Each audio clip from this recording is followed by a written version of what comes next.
What is it to be image of God, to be reshaped by this wild good news that transforms all of life and that opens me to all of life? And then to say to yourself, if I take that to heart, what's this bigger world that I would love for my students to know?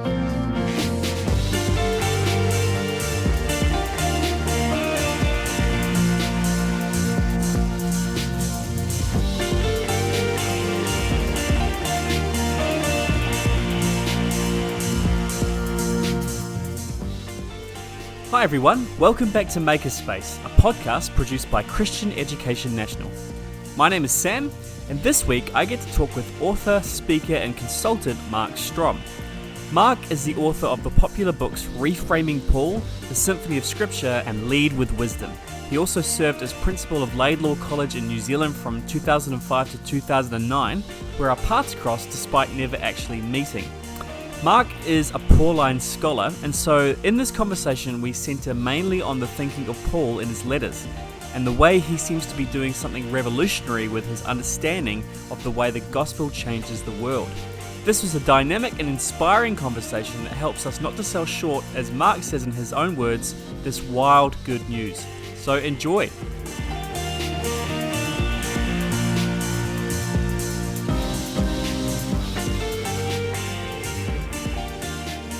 This is quite amazing for me. I'm sitting with Mark Strom, and about 20 years ago, I started to be introduced to Mark's thinking, and this was in New Zealand, and there was a bit of an ecosystem around that time of different organizations that kind of worked together, and a whole bunch of young people that I was included in that kind of got brought into this world with these thinkers, of which Mark was a very significant person. So welcome, Mark. It's so great to be able to chat with you. Yeah, thanks, Sam. We've known about each other for a fair while. It's great to actually see each other. Yeah, absolutely. And so, I mean, we were just chatting for a little bit before we jumped on, but I've had moments where I've heard your words come out of my mouth and thought, I probably need to just own up to that and just to give you credit that, some of those comments are yours. But I think, in terms of preparing for this conversation, I was thinking that I don't even almost need to think about questions, because I'm sort of have been sitting with your stuff for so long. So I thought if we could start off just by doing a bit of an overarching journey of your thinking, because you've got quite an interesting story of getting into academic work and then what that ended up opening up for you. So if you wouldn't mind just giving a kind of overarching story for people, that would be excellent. Yeah, sure. Oh, gee, where do I start with it? I guess I always seem to have to start anything like this with actually going all the way back to my childhood, because I was profoundly ill for the first 16 years of my life. I was expected to die at least once, and so I was a really extreme asthmatic. So it was adrenaline injections and the oxygen tent that sort of kept me going. Plus, my whole body was covered in eczema for those 16 years. So it all started, I think my mum told me it was when I was about one. And consequently, I had very little schooling. I was, if anyone listening is a teacher, they all know kids who are, turn up for a week and then they're gone for a month, and then they're back for 2 weeks, and then they're gone for 2 months, and then they're back for a week and gone for 2 days and back for 2 days and gone for 3 weeks. And I was that kind of kid. That's what my schooling was. So I can remember bits and pieces of it, but in many respects, I kind of taught myself to think. And because one of the things about anyone, there'll be many people listening to this who asthma is part of their life story. And one of the really scary things about asthma is that when the people who die from it or are really close to dying, you never go unconscious.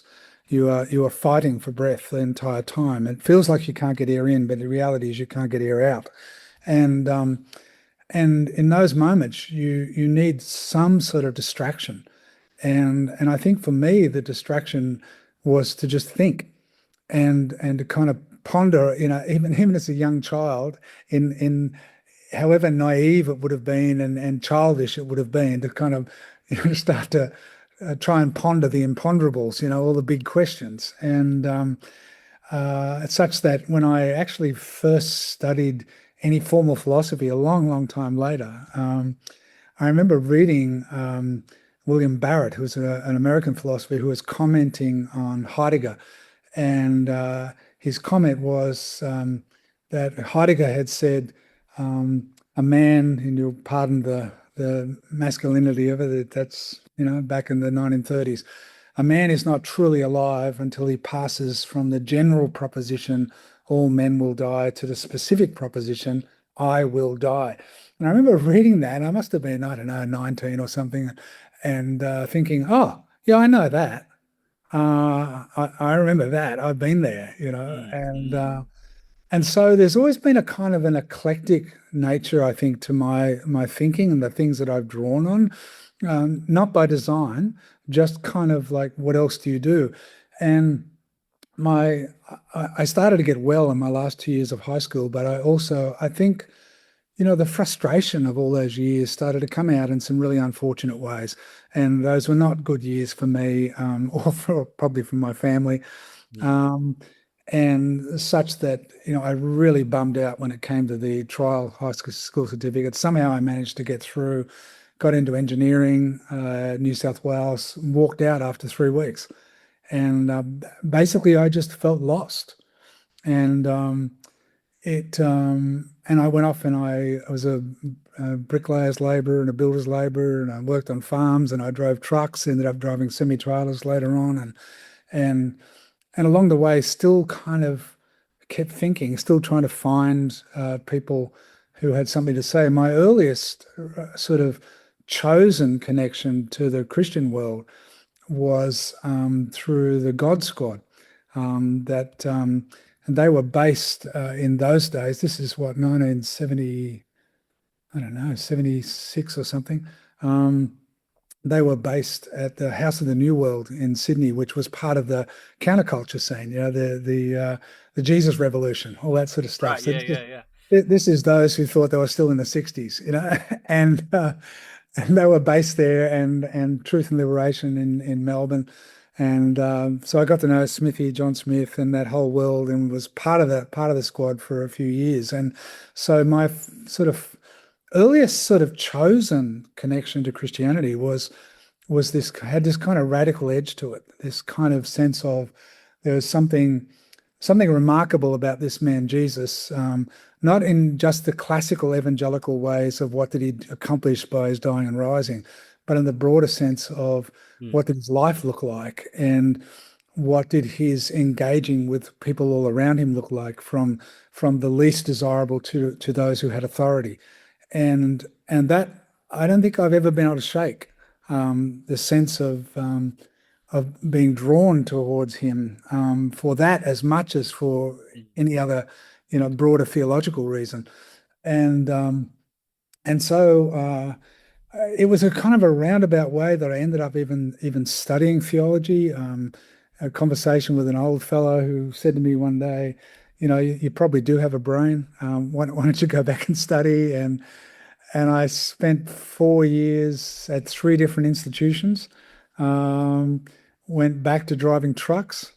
Met a couple who had been to a place in the US called Westminster, which I was attracted to a particular teacher from there, Cornelius Van Til, who was a philosopher, and who'd studied with the Dutch Reformed philosophers, and I went there kind of wanting to basically to study that kind of philosophy and theology.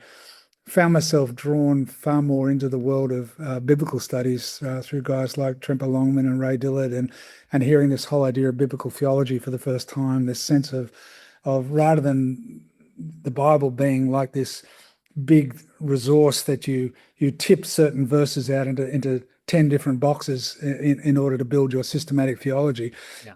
Basically, I know that's a bit rough, but rather than that, hearing this sense of there being these kind of huge themes that run through the entire thing, making it a story, one big story with this culmination, this surprising culmination, and I just got hooked on it, and then towards the end of that time, um, I've stumbled across an Australian guy, Robert Banks, who'd written a book called Paul's Idea of Community, and I loved the book, and I've since got to know Robert, but I followed the footnotes, which is kind of, I don't know where I picked it up, but it's been a habit of mine for a long time to read footnotes, and I discovered this other amazing Kiwi actually, Edwin Judge, who is long retired now, but who basically founded the School of Ancient History at Macquarie University.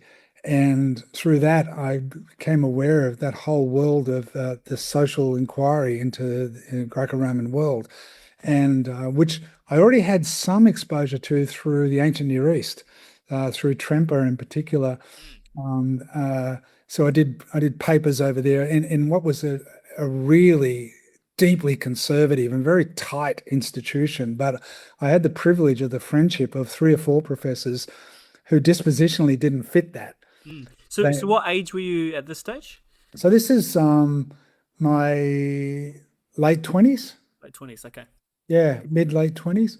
Um, and they, quite remarkably for me, they opened up for me a bigger world of inquiry in the midst of an institution that wanted to keep that inquiry in, so much so that when I wrote a few years after leaving there, I wrote to one of the professors who's one of the ones that I remembered very fondly, and saw him as kind of responsible for my opening up of inquiry, and told him the things I was thinking about following this trail of Paul and the Greco-Roman world. And he wrote to me, warning me, basically warning me off, and basically said to me, if you continue down this track, you'll never be able to look at church the same way again. And he was right. Yeah. He was right. Um, and I guess I probably lost some things in that, but I'd like to think I gained more. And then, of course, I came back to Australia. I had a scholarship to go to Cambridge, where I would have done a more conventional PhD. I was going to do it building on some work I'd done in my research master's there on Ezekiel in the Book of Revelation. And but for all sorts of reasons, we decided to come back to Australia. I went back to driving trucks, uh, and and then I met who's been your guest, Tony Goldsby Smith, and we're still really good friends. And I ended up playing a role in the developing of what became Second Road. And it was then later that I did the PhD, where I was able to follow my instincts with Edwin as my informal supervisor, to chase my instincts about Paul and the Greco-Roman world. Mm. Well, that's fascinating because I mean, people would refer to you as a Pauline scholar, as kind of like your main thing that you have done, and but you've also written on wisdom. You've also your book Symphony of Scripture sold thousands of copies, and so you've kind of dipped into a whole bunch of things related to the conversation. But for the sake of time, maybe we'll just land on Paul for Yeah, this sure. conversation. And so what I've been really fascinated about, and what it was always deeply challenging about what you had to say, is that you were constantly trying to knock the walls down of where people would put these artificial divisions in, like, hey, this Bible is for Christians and Yeah, it's for church, and we need to kind of use it in those things. But your whole thing was always Paul was doing something that was for the whole world, and yeah, Scripture was for the world, and whatever has happened in Christ, Paul recognized that it was cosmological, yeah, and which means when we do philosophy, when we do business, when we do every human endeavor, we've actually got to have that conversation and not just sort of confine it to my personal relationship with Jesus. So, I think that would be a good place to start because when we think about teaching, when we think about education, yeah. these have really big implications. So, what made you sort of? Was there a moment where you kind of thought to yourself, "Oh my gosh, Paul is doing so much more than I realized"? I think I'm not sure if there was a moment, um, but a lot of things built one on top of the other. and some I didn't hear this early in my inquiry, but something that crystallized things for me was hearing Edwin Judge say one day. I think he'd actually said it many times in audiences and written it, but personally he said to me, Western thought is the product of a contradiction. That's what makes it so fascinating. And I think it was one of those moments where for me it was like, yeah, that's right. No matter how much there's been a profound and perhaps disturbing synthesis of these two great worlds of thought, from about the fourth century onwards, there was in that first century or more this extraordinary clash of ideas. This robust kind of world of the Greco-Roman tradition, the great intellectual tradition of classical Greece, and then the power of the empire, the fusion between the two, and out of this kind of backwater story that was, other than being a gadfly to the Romans constantly, was of no account to anybody in that world. Who are these strange people? And yet along comes Paul, and effectively he's basically saying, there are two big stories in the world, and that is of Augustus and all the emperors that follow. The whole idea of the Pax Romana, the peace that Rome brings, which was not much of a peace unless you happen to be in amongst the elite. And the other hand, this story that finds its way back to Abraham. And Paul, in effect, he never obviously says this in any one place, but in effect, what he says is the Romans, that's completely the wrong story. The Jews have got the right story, but the wrong ending. They're waiting for an ending, but the ending has come, and the ending has not come in the way they expect. A summary of that for me is they expect an ending that builds on Moses, and for Paul, the ending builds on Abraham. That the blessing will go to all nations, all peoples, and so I started to realize when I sensed this contrast of Abraham and Moses, I started to realize that in Paul, he always builds from Abraham when he's looking right back into the story, but he only ever works by contrast with Moses. So even the closest he gets to an appreciation of Moses in 2 Corinthians 3, when he talks about Moses, going up onto the mountain and then going into the tabernacle and the shiny face, and he sets it up as this is amazing, but then says, but the light of the knowledge of the glory of God that we have seen in the face of Christ eclipses even this, even though we carry it in this body of suffering. So it doesn't look anything like the glory, but in actual fact, it's the greater glory. But otherwise, he's always working back from Abraham.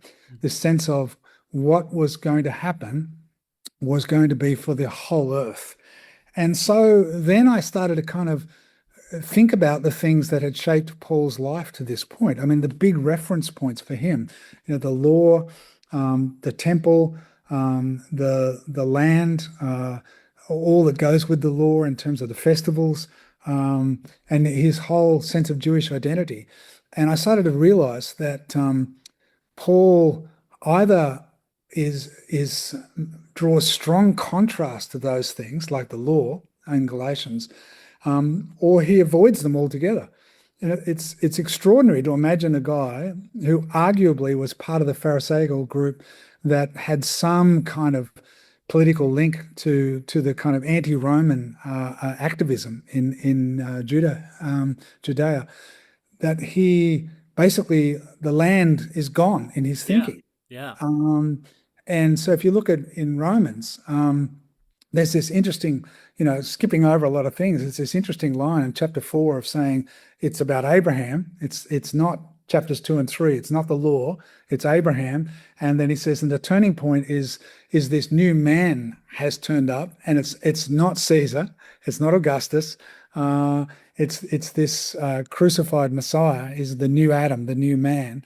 And the consequence of this new man having appeared is that the Spirit now comes in chapter 8, and the Spirit comes in a way that is leading us to the restoration of the entire cosmos, that the whole earth is there waiting for this to happen.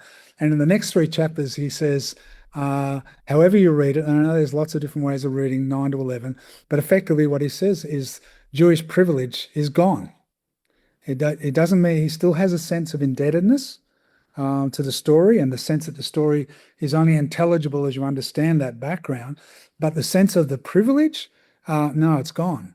And so it is when he gets to chapter 12. It's one of the places I always start this, is that in all of classical antiquity, the language of transformation is always censured. Today we use words like transform, change, all that sort of stuff. We just use it really easily as though, well, that's a good thing. We should all aspire to our lives being different. But in the classical world, that's anathema. You have got to keep the world exactly as it is. It's all about rank and status. And Edwin actually sent me a little task in my times with him, which I kept up for a few years after my PhD, but I can't say I've done it since. He said every year or two, search the classical corpus and see if you can find anywhere the language of transformation being used positively.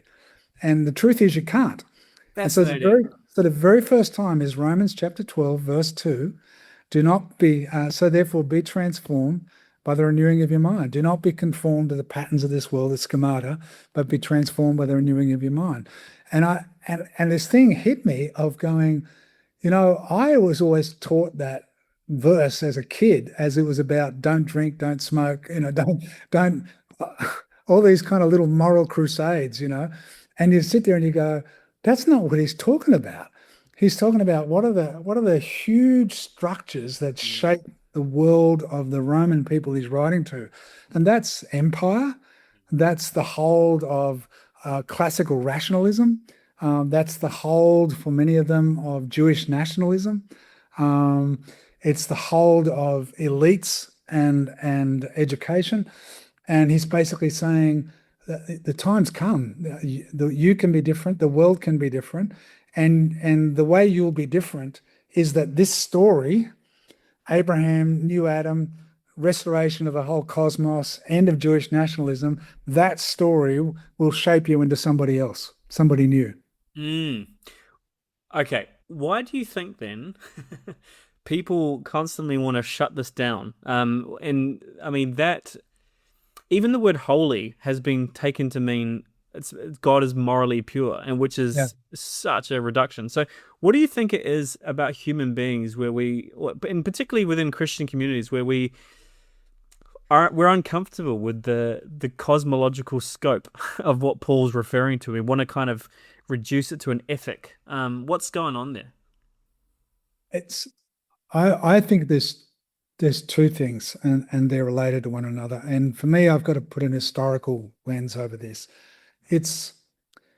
You see in those, and I'm not a patristic scholar, but you can see in those first few centuries a shift happening. I mean, you can see it in Paul's own letters. Like every one of Paul's letters, there is this wild good news has come to a place like Corinth or Colossae or Philippi or Rome. And when he writes to it, it's not saying, oh, hey, wow, it's fantastic to know that you're still holding on to this message in all of its original purity and distinctive, and you haven't messed it up with anything else. Everyone that he writes to is having to say to them, hang on, what are you doing here? To the Corinthians, this whole thing with elitism and education knowledge, to the Colossians, this weird hodgepodge of religious and cultic activities. To the Philippians, the rank and status thing, which is alive and well. Each of the letters, something is going on where and how can it be otherwise? If Paul talks about be transformed, you got to see that and say, why is that so loaded and charged? It's because I'm within a world that wants me to conform, and all of my DNA that I've inherited, if you like, my cultural DNA is to conform, not to transform. So the energy, it's like, people talk about good news, bad news travels around the world faster than good news. It has a greater hold on us. And so all the way through those next centuries, you can see the very things that Paul has kind of railed against and tried to model something very different, finding its way back in. So that, for example, by the time you start to see leaders of churches wearing robes, dressed up. They're actually in the 3rd century. They're actually the robes of Roman magistrates. Um, and you're starting to see the kind of behavior of church leaders that looks like the kind of stuff of the super apostles that he was railing against in 2 Corinthians. And which, to be fair, to the people of the day would have seemed entirely unexceptional because their whole world is still profoundly shaped by rank and status. That's how the world is. And it's really hard to hold out against that. And if you have people, I'm psychoanalyzing here, but if you have people who have have somehow melded this wild news with the structures with which they are familiar, such that they now occupy places where, on the one hand, they're trying to be true to this wild news, and on the other hand, they're now being touted as people who carry prestige and rank, then it's only natural that people want to hold on to that. And so it is that increasingly the structures of church become really limiting, and they work against the voices of the population. I mean, there's still a radical edge. So you get in the middle of the 4th century, Julian, known as Julian the Apostate, the last kind of emperor who's seen as being a pagan. He writes to a friend of his and basically talks about, these my words, these mongrel Christians, they've distorted everything, and he describes meetings, which obviously were still happening in his day, when he said people go there and there are women there and there are children there and there are slaves there. And what's worse is they presume to be able to speak up in front of the whole gathering and for their thoughts to be accepted. And he says, you know why they've been so successful? He basically says they've white-handed the whole empire. And he says 2 things: literacy and hospitality. That's right. They've taught people to read and write because they wanted people to be able to access the primary documents for themselves. And they took in people even without asking whether they were followers of Jesus or not. They took in people who needed a bed and a meal and looked after. And Julian, in the end, as much as he finds this whole thing distasteful, he turns around and advises that the priests of the Roman gods, they should take a leaf out of the Christian's book and start doing the same thing. If we're basically, if we're ever going to get back to the place we had, we're going to have to act like the Christians. I love that story. I think I've found it somewhere, and it's something like those impious Galileans. He uses that phrase or something like that. Yeah. And that's interesting. That's interesting that he says those impious ones. They're impious because they don't acknowledge any of the Roman gods. And the contemporary observers of the Christians, well, they didn't call themselves Christians. That was a title pushed onto them. They were convinced they were atheists because they have no priest, they have no temple, they have no idols, they have any of the things that signify a religion. So they keep talking about this person as a kurios, as a lord, whereas only Caesar is Lord. And so they figure, well, there must be a political movement. And so they call them Christianoi, which is like our ism. And so it is when Peter writes and says, bear up, brothers, when they call you Christian. I don't think he's saying because that's our favorite word. I think he's saying that's the word that's been put on us. So, so this is great. So, straight away you're sort of talking like this is not about, salvation wasn't about getting people over the line so that we can continue to build up this Christian club of people that, I don't know, believe certain things, do certain rituals, and then live by a certain ethic. You might live by a certain ethic and gather for certain reasons, but the whole point was there's something much bigger going on. So, this is a bit unfair to just throw on you like this, but do you think you'd be able to articulate a sense of what Paul meant by the gospel? Like how might we articulate what is the good news that Paul seems to be so intent in articulating in 100 different ways? So the simplest answer, and I know it's going to sound facile, but is the word Jesus. He's convinced that the entirety of the old story all comes to its culmination in this one person. So it's like to go back to that stuff about biblical theology, every theme you could possibly trace through all the Old Testament scriptures, he's convinced comes to its point in this one man, and then by summary, then the entirety of his life, from his birth through to his ascension and his reign now. And he's convinced that everything that was implied in the garden and Abraham and every prophet ever since has all centered on this one person. But as we said earlier, he's convinced that this is the culmination of the Abrahamic blessing, which is to pick up the whole garden thing from Genesis 1 and 2 and basically say that it has always been God's intent to never let the world go to ruin, but to renew and to restore the entire world, the entire cosmos, and that this would all take place through this one man. And which sounds to us really straightforward, except that for the Jewish people, they would have thought of it in where the prophets led them, they believed, was that something would happen to the Jewish nation to achieve a prominence and a supremacy that it had never had before. And sure, the Gentiles would find their way in, but they'd find their way to Jerusalem. Whereas, as Jesus himself said, go out from Jerusalem to the ends of the earth. And Paul runs with that. Obviously, in his own life, he runs with that in terms of what he does. But he runs with that in terms of there can be no going back. It's gone. Jerusalem's gone. The land is gone. And so for him, the implication of saying this news that we proclaim is that God has acted in this man Jesus to, as Tom Wright would say, to put all things to rights. And far, far bigger than anyone had imagined. I mean, I remember you making distinctions between how Paul uses the words flesh and spirit and saying we're not of the flesh, we're of the spirit. And again, the dualism can kind of sneak in there, kind of, and be like, oh, I need to not indulge the flesh. I need to not sin. And instead, I need to go to prayer meetings and read my Bible. Again, that's not what he's saying, is it? No. It's interesting. I didn't realize till much, much later in my life that all those stories I'd heard from preachers about, starve the bad dog and feed the good dog, they actually go back to Plato. That was his imagery. And it's always fascinated / annoyed me no end the way translators have fiddled with Romans 8.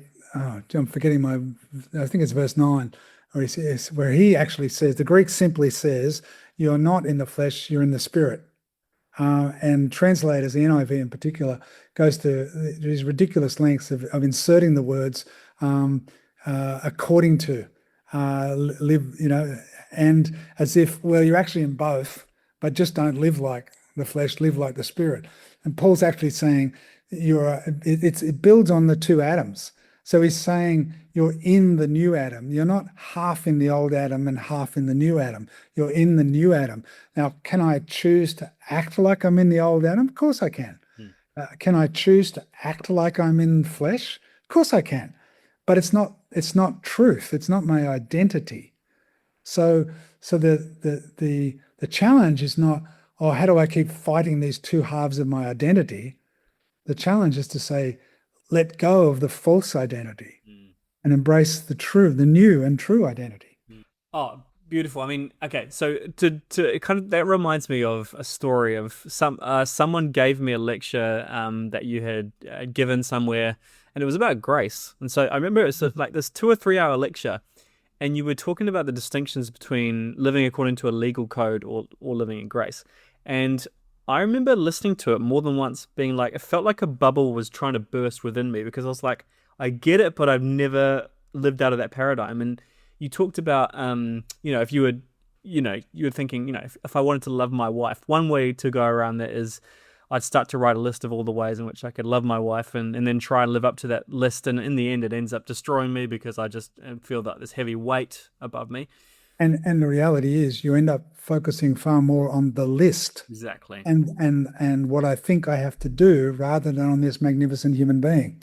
Exactly. Okay, so it's a being thing. It's you've stepped into a different way of being. Yeah. Yeah. Well, what would be really helpful actually is in CEN or in ICE, which is the kind of like the postgraduate wing of Mhm. CEN, we've started to think about faith, hope, and love as an epistemology, which I have stolen from you amongst lots of other things. And that's a super interesting concept to unpack because, again, you're reminding us what Paul's doing there is not giving an ethic. It's not the Yeah. sexy Christian words of live, laugh, love for the Christians and put them on pillows. But what he's doing there is he's basically saying, in order to know, we need to grasp reality. We need to apprehend reality in a certain way. And he seems to think that's in faith, hope, and love. Yeah. So I would love for you to do that in your words.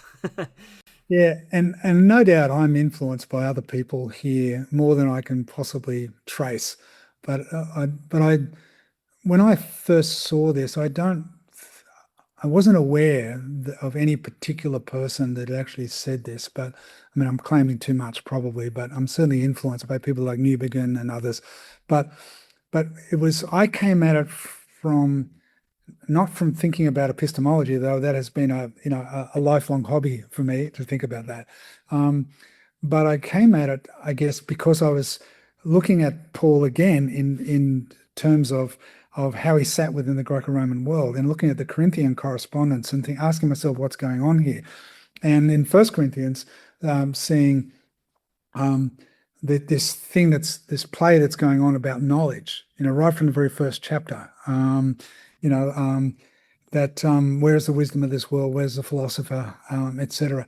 And knowing full well that there's this nexus in the classical world, right through the Greco-Roman tradition of elitism, expressed as rank and status and education. So that most scholars think that probably only 10% of the Roman world was literate. Um, and there were certainly slaves who were literate, but for the most part, this belongs to the elite, and that Paul's battling here with this sense that in Corinthians, or there are those who see themselves above others. Like for example, the thing in First Corinthians 5, where he talks about this strange thing about a man and his stepmother, and you think, why can't people address this? And the issue would be because of the man's position, his rank within society. Uh, and we think it sounds really weird, but if you read enough Greco-Roman sources, you discover all sorts of anomalies, like people who adopted a person as their son who was only a couple of years younger than them, and who might end up actually taking their father as wife as their own. And all kinds of anomalies like this. Right. But the issue is they're not the Corinthian group is not game to act against this person. And why? Well, it's because of the privilege and rank that this fellow would have held, and therefore the kind of hold that he would have over them.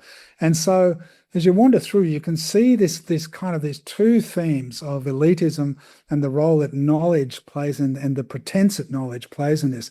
So when you get to 1 Corinthians 13, which is a beautiful passage about love, and even if you don't have any Christian connection at all, we've all heard it at a wedding somewhere. Love is patient, love is kind. It's beautiful.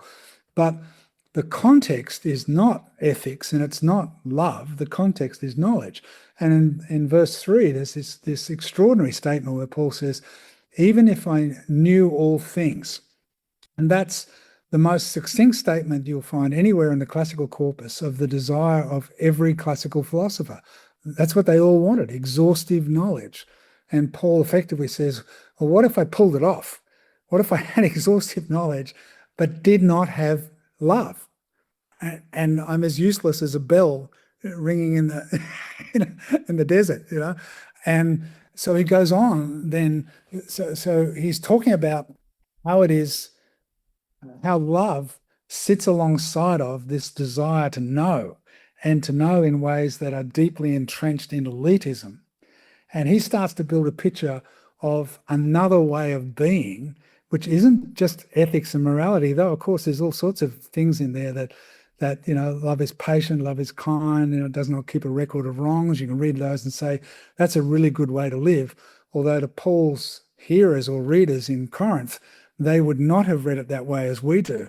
Those things ran against the grain of how they had been taught to live. You did keep a record of wrongs. That's what any man, and it was always a man, of any position in society would do. And then he leads on and says, now we know dimly, we know in the dark, we know in part. One day we'll know in full. So then these three remain: faith, hope, and love. And it's not like I'm talking about knowledge. Oh no, now I've switched to ethics. It's like, no, if you want to know truly, then this is how you know truly. It is faith, hope, and love manifesting itself in your seeing reality, seeing what the world really is. Yeah. And sure, you can read them as nice virtues, and it's possible to do that. The hopeful person, the kind person, yeah, absolutely, and they're good things, and but that's not in the first instance, I think, what he's actually saying. It's saying that in order to know anything truly, there is a sense of being open to the world as bigger than we are. That is faith, as Augustine is going to say much later on, knowledge is faith seeking understanding. And even today, all philosophers will tell you the definition of knowledge is true justified belief. And then it's hope is this opening oneself to the possibility of there being more to life, more to who people are. And love, this sense of, I will open myself to you in a way that the elites of Corinth are closing down the possibility of, and like you read in that in chapter 12, that thing that, used to confuse the heck out of me about, some people turn up and have a nice full meal and a good drink, and other people come later and they don't have anything to drink. And you think, how does that happen? And then in the background, you say, well, that's really obvious. There are some people who can come whenever they want to, and there are some people whose life circumstances mean they can't.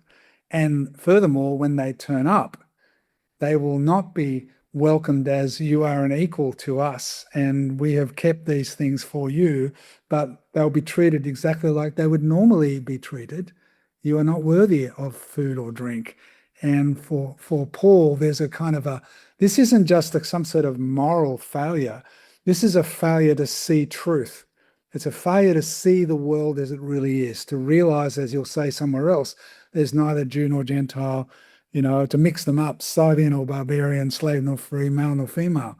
And the only way you will see that is in the light of this amazing story and the transformation that follows, is you open up yourself up to say, the world is bigger than me, and the ways that I have been taught how to read the world may well be false, and that the story may well carry a possibility I've never really imagined, and that the story may invite, even compel me to engage with people I would never have engaged with, and in a way that I never would have engaged with.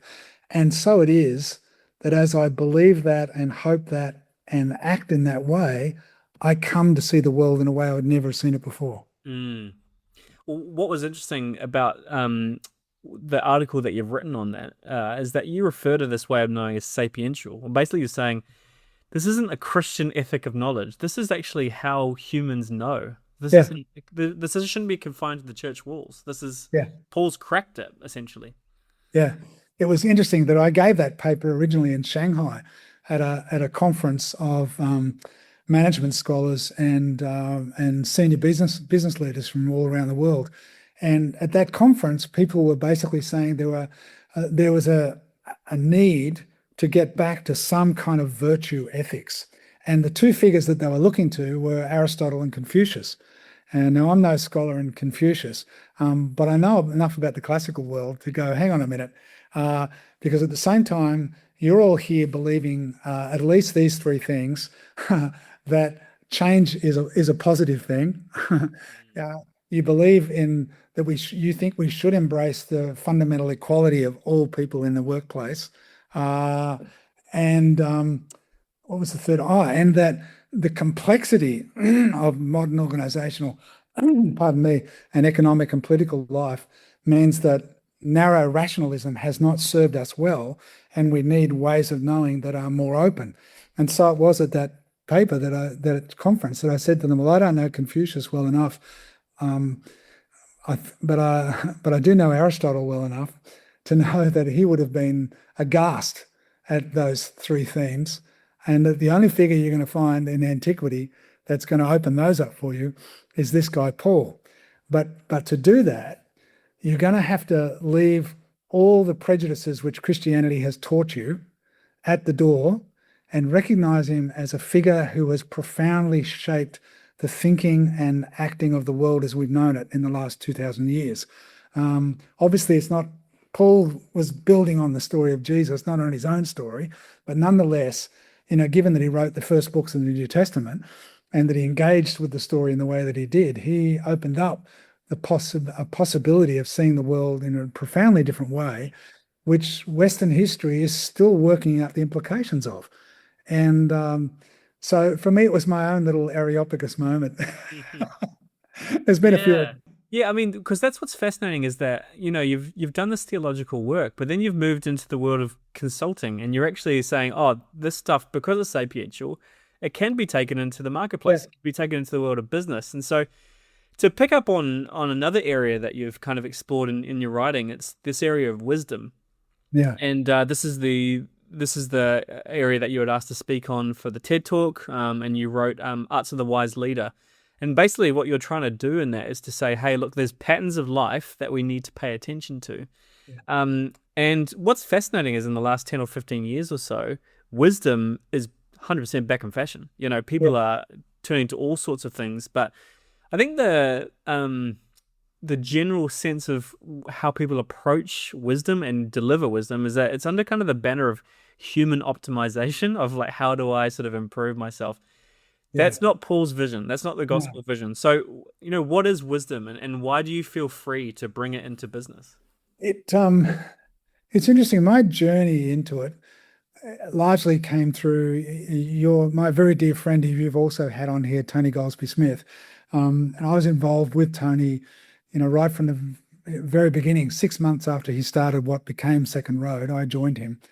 And it was our amazing conversations together that shaped things as much as anything. And along the way, several years down the track on this, as we grappled with this business of how do you help people reimagine their worlds. And for us, there was always this deep sort of humanity to this, because we were watching a lot of the stuff that was done under the headings of leadership and strategy, while we were empathetic for those who carried the responsibility for these things. We just kept looking at them and often feeling like these are just so clunky and at times dehumanizing. It may not have been anybody's intent. And so, we found ourselves going into that world more and more and more of redesigning, reimagining. And so, before there was ever language for co-design and all the stuff, we found ourselves, that was our world. And you start to realize that if you're ever going to design something that has going to work well in the world, then the people who live in that world are the ones who need to actually, their voices need to be in the design, not those at the top, or not only those at the top. And the further we went down this track, and Tony became more and more fascinated and adept, in quite remarkable in his thinking about strategy. I found myself looking at the leaders of these organizations that we work alongside and just realizing how hard it was for people to sustain the will to actually genuinely do something new and something that was worthy, something that was of real value, that where the people of an organization could actually see their own voices in what it was that you were actually creating. And so I started to think about again, I went back to Edwin Judge, and we carry the legacy of two contradictions. And I would watch it in the best of leaders and of course, subsequently I became CEO twice, and I know what it is to carry this myself. But I'd watch people torn between a kind of the best of humanity in them, saying, I want to care for these people that I lead. I want to value them. I do see them as my equals. I do not want in any way to act in a way that dehumanizes. At the same time, I carry this responsibility to a board or to shareholders or to a government, and there's these moments where everyone is urging me, just be tough, be ruthless, make the call, no matter what the consequences, just do it. And I'd see the best leaders struggling between these two things. And it started to make me wonder about what is it that I've seen and with these people. And I started to think about back in some of my work in Philippians. There's a verse, chapter 2, verse 5, that translators have always struggled with. Have this mind in you, or this attitude in you, or whatever. And it's the word that's cognate to phronesis, which the classical scholars always saw as kind of, people make a distinction between sophos is sort of perhaps the more intellectual version of wisdom, and phronesis as being the more practical sort of wisdom. And I know I'm sort of jumping a few linguistic barriers here when I do this, but in effect, I think what Paul is saying is there's a logic that works backwards. Verses 6 to 11, this extraordinary hymn about Jesus, has equality with God, doesn't count it to be anything, eventually, to be crucified and then to be raised. That this is the great, as much as it is the story of the second Adam, as much as it's a story that's got links to Isaiah 53 and all sorts of other places, it's also the anti-Caesar story. And in effect, the logic goes backwards of Paul saying, here is the new reality. This new reality will reshape your life. And so it is in verses 1 to 4. Do nothing out of selfish ambition or vain conceit, but in humility consider others more highly than yourself. Which to us, again, like 1 Corinthians 13, we look and go, oh, aren't they nice words, But they're revolutionary in the first century. They're wrong in the first century. And here's Paul saying this is what wisdom now actually looks like. And when I thought about then this whole thing about the patterns in Romans, it started to awaken in me this idea, which I then saw in many older writers of all kinds of backgrounds, this idea of wisdom being, even amongst Māori, this idea of wisdom being a kind of an ability to read patterns, to kind of look at life and recognize the things which shape us. And wisdom is never rules. And one of them, even in the Proverbs in the Old Testament, which is full of wisdom sayings, we completely miss the point if we try to turn any of those into morals or rules. Many of them are contradictory. Two of my favorites are answer a fool according to his folly that he may become wise, and do not answer a fool according to his folly lest you become a fool. In other words, you've got to both read the pattern but also read the occasion. There's pattern and there's context. And so it was that I started to think about, well, what have I actually seen? And here I'm drawing off not just my experiences working in the corporate and government world over a very, very long time and working alongside Tony and many others, but I found myself, whether I knew it or not, influenced by what I'd drawn from all of that other study, was this sense of, I landed on these 4 big patterns. I mean, there's hundreds of them, but I found these really powerful, that we are shaped and we shape others by our use of language, what I call naming. We see meaning arises through dialogue and conversation.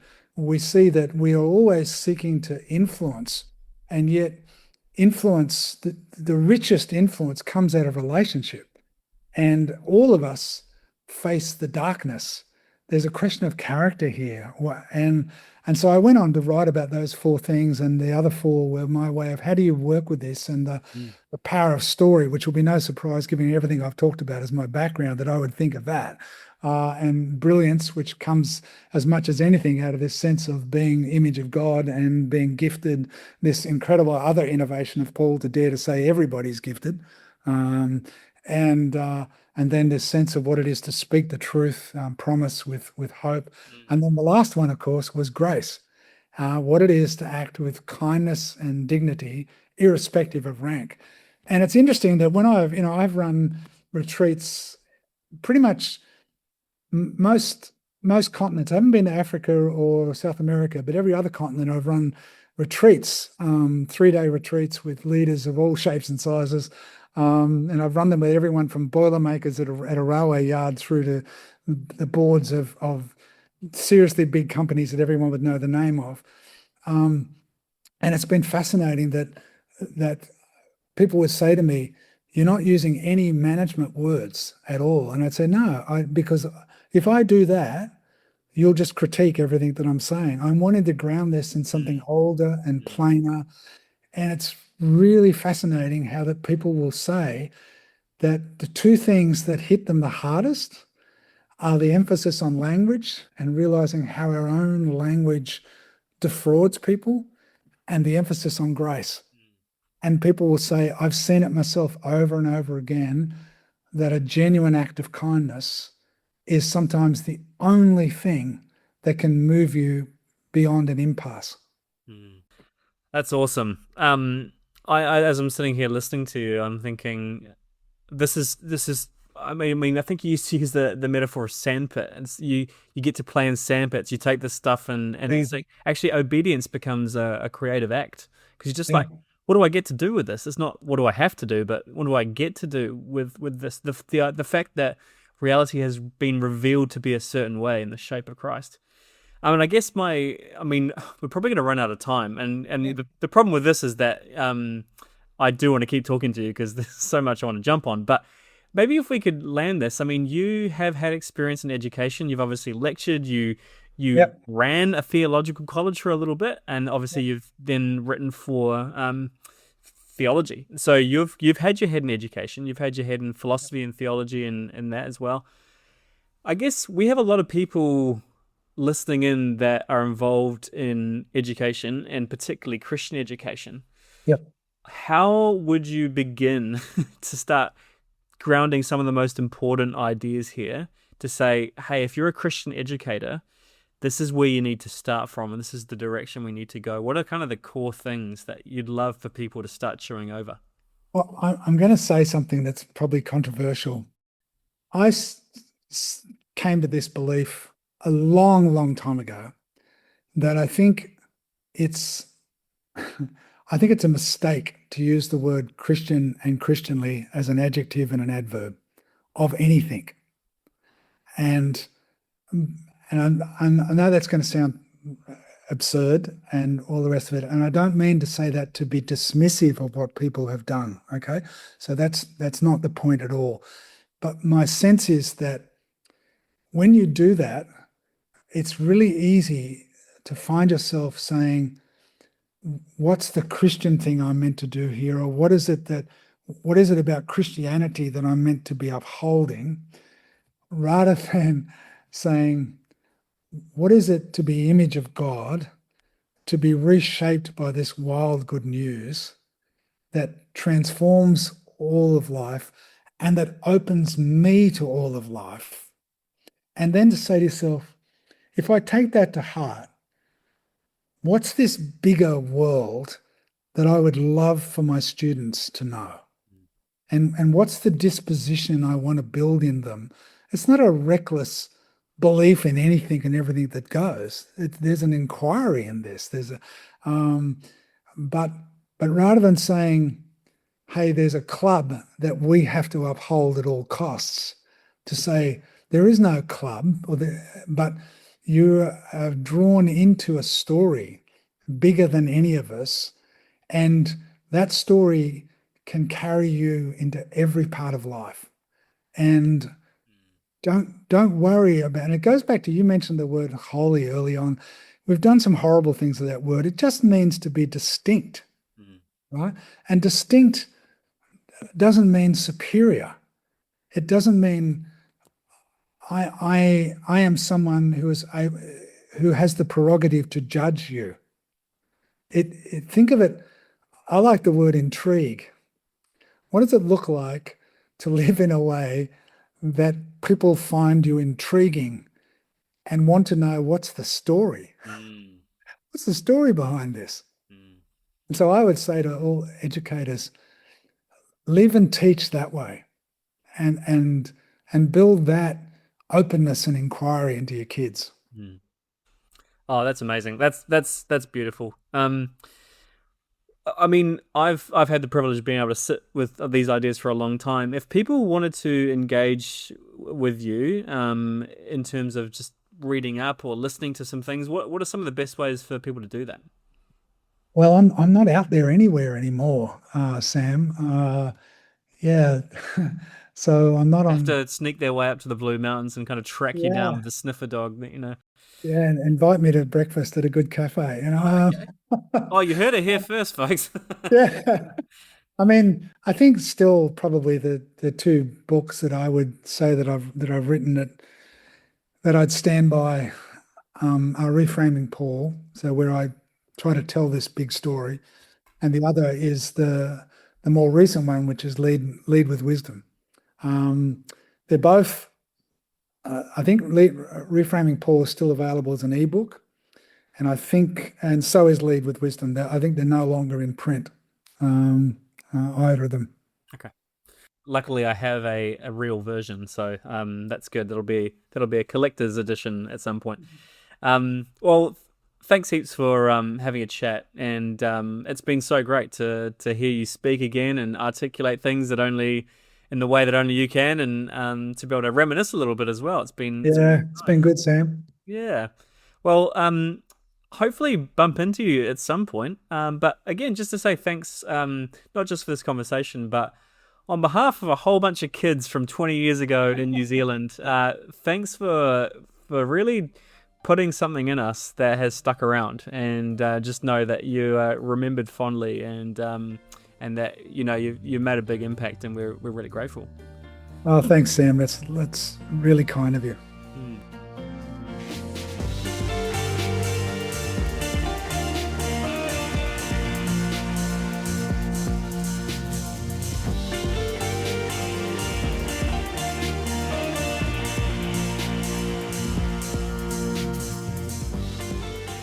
Thanks for joining. If you're keen to keep learning and accessing more of CEN's resources, why not subscribe to the Christian Teachers Journal, a publication of the National Institute for Christian Education, the postgraduate arm of CEN. Go to CEN's website, which is in the show notes, and under publications you can take out an annual subscription to CTJ and receive your own copy of the 4 editions. From time to time, you might even find some writing from our podcast guests. See you next time.